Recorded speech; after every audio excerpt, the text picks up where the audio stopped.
Mama wakwaba wofre me adwoa searching mesrel na wa subscribe to my channel near notification bell no so for more news.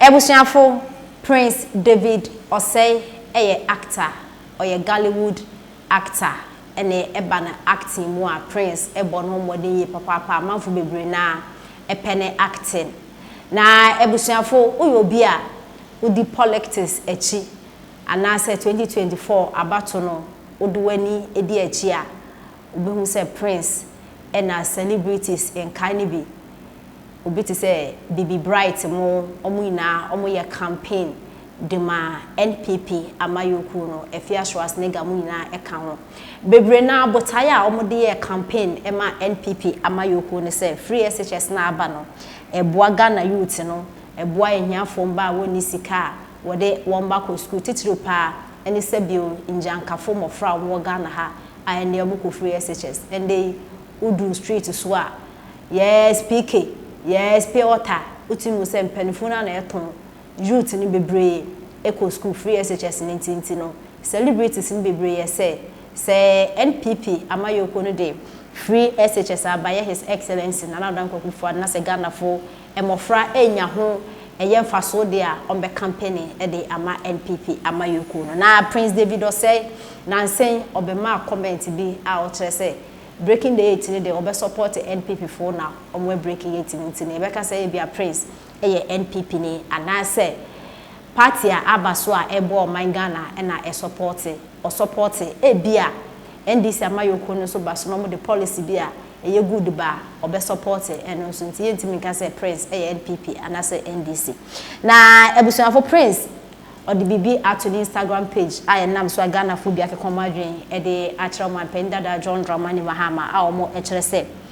Sebio Omo Munimiansa pe and on better by the Amoman Penida da John Dramani Mahama. Nasa uyo nipa when you suda ho kind why dream we be a kama depression and chill assembly and toll. I when the gym power better by the Amoman Penida da John Dramani Mahama. A woman say Ghana.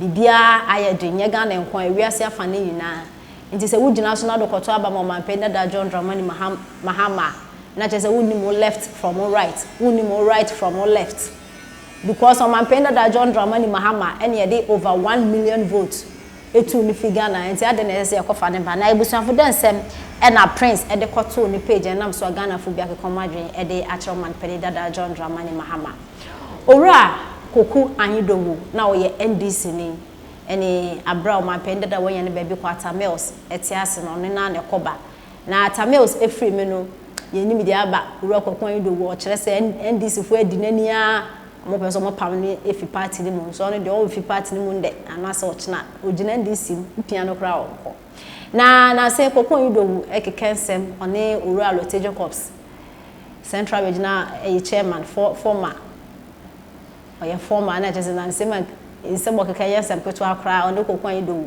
na kokwan yido de nsem beto jo kire se o man peda da John Dramani Mahama ade na ese sanso de ne ba Ghana hanom etiem bra kra physical natural ana physical spiritual bebia eye Ghana fran na wosom edi so aye no dade na wo yo man pani wodi kra na wo so aye no sa dade ne nsese uko ekotine fie asanso beso eba ne sana enum na eba Ghana hanom ebusuafo yenti ese mu wura kwakwan yido we de etudwa no yentu ohina akonwa so ensan be see akonwa so eye nome.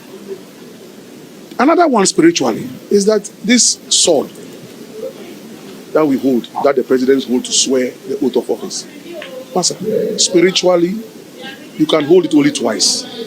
Jerry Rawlings held it twice, 92, 96. President Kufuor held it twice, 2000, 2004. President Mills held it once, he died, he left. John Mahama, on the 9th of 24th July 2012, you held the sword of state and you swore an oath. On the 7th of January 2013, you held the sword of state and swore an oath. You held it twice. Why do you want to hold it 3 times and be a curse upon the country? He cannot. Nana Addo has held it twice. He can't hold it the third time. Why does John Mahama think that Ghana was created for him and that he will come and mess the nation up spiritually and physically? It won't happen. It cannot happen. Yentu wahina kunyaso ensane emfa. Ebusuafo ene mo asuma. Otia me onim na se me ka osenda na wasuma. Ro kokon yido we kire se wontu wahe emfa ne nkon sanso fa ne mesi so ye musu eba ne sa Ghana ye be dia pini. Sisi ekura ne yehu ye ni su na mampe dada John Dramani Bahama baba na ebusuafo wasense me owura kokon yido we kan ye asem etwem dada na ndey na Prince David Osei already work in terms of support NPP no more break it no titulupa and Vice President Dr. Bawumia Penasem papa because of ne digitalization because we nipa we ni suade hu na person man Ghana etumpo a digitalization you be able support into Vice President Dr. Bawumia Penasem brutal na owura kokon do wuni nsem yo kan ya che and Prince David Osei akofa e dey add to Instagram page na caption or the two or the car video no ho and I maybe kan amawi or kire say and I quote, is he making sense or not? Good morning my people. Na or the ensem way eto ho no na Ghana fo bi so say my people good morning there and the na je there be usua yenti reply Ghana fo bi so e dey e mai we kire say only animals will vote for Mahama. I am telling you, Ghanaians will regret for the rest of their lives if they vote for Mahama, incompetent and thief like him. And I went so say, handsome and intelligent David, don't worry Mpo. Now he is really making sense.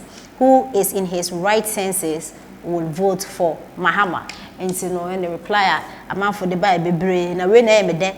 Ama kan ede amount and amount for more say oh David say don't worry no man penda da John Dramani Mahama omba so even not saying Mr. Political nyame adom ne ho ye Mr. Political zone see so na show bibia nyame slow bibia down first of all the first na make me the man no campaign for the capacity to no campaign first of all Obama only the opening to say dia me ni wanya mpokwane ye fu na wodi mejiridi anato wo be jawu wo yire a wo da nachi ato wo be jawu side check ato na wo baba be di unipa na ni nya ntokwane yire atamu e madua na da na e man tamu no nkuta bi ne bia na ko hye ne yam wanya mfoi dia to so bie and telephone any Ghana people want to swap mobile man so one mabawa a crash for any rubber for. Yes, penny Gamma Baba the big Ghana in one. President big by extra original capital friend. Marine Namono, I'm a knock don't say, yes, this one here and no woman to couple. Marine Namono, I'm a knock don't say. What I do phone dodo.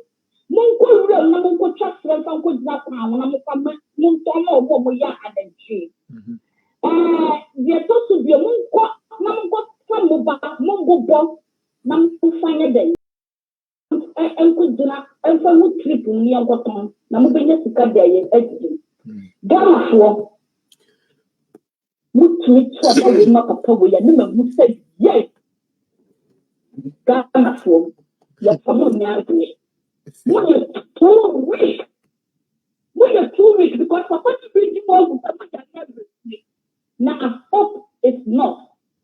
Me I buy a papa land to so a papa that bitterness is growing in your mind as a fungus. When you have to tell Bawumia, because it's Bawumia destiny, amen. No, so we are suffering.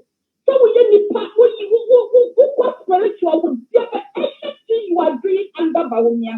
The person is trouble not great. I come in now go promise someone or what you have about Bawumia.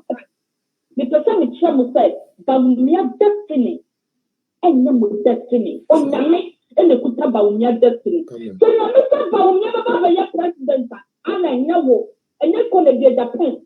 And you're big, you're not you're big, pure one man. God will prove the truth to Ghanaian citizens. Say, why you ready say, or if I can Baba do so. And there is nothing you, me, or your mother or whoever can do. It's when you want to papa no swati. When you want no me